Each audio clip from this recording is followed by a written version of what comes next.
قول خودت طرفدار نظامی خانم منصوری؟ تو طرفدار نظامی، بعد چرا میری همچین آدمی رو فالو میکنی؟ کدام نظامی بلند میشه، کدام مسئولی بلند میشه میاد پیج باز میکنه برای ناموس مردم فحش و فحاشی و تهمت؟ به قول خودت آدم شکایت میکنه دیگه. چرا اینا شکایت از ما نکردن؟ چرا هر شکایتی که من تعظیم خورده؟ چرا ما شکایت کردیم همشون حکم گرفتیم؟ کجایی تو؟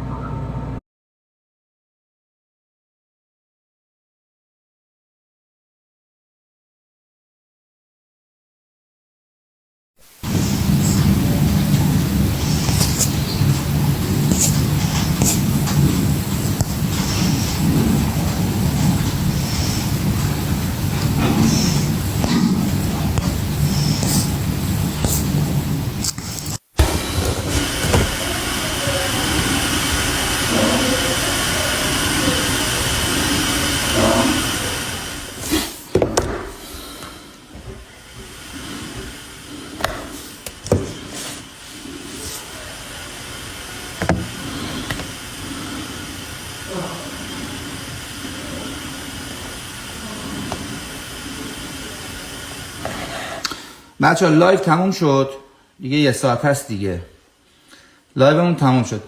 من نمیدونم خانم آتنا نمیدونم چطور میتونه بیاد، اگه حالا یه نفر میشناستش نمیدونم بهش لایو رو بفرستیم به این بقیه صحبتش هم بکنه. این همون خانومیه که من 2-3 بار این چیزشو گذاشتم که ایشون بعد از حالا حتما اینجوریه دیگه، حالا یه انتقادی یه چیزی کرده حتما اسمشو گذاشته سایبری. فقط اینم نیستا، خیلی ها تو این فضا شدن از نظر مازیار سایبری.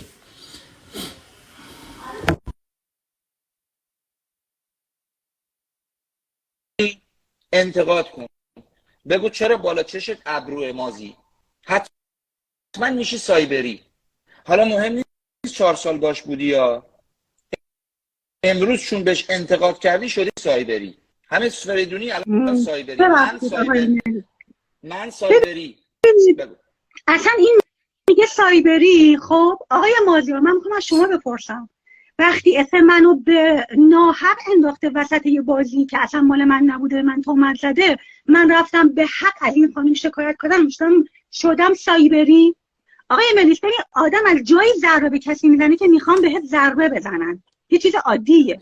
مثل این میمونه که تو اصلا توی هیچ بازی نباشی ولی بکشونن توی بازی، تو اصلا اون بازی رو بلد نیستی، ولی وقتی بخوان توی اون بازی بهت ضربه بزنن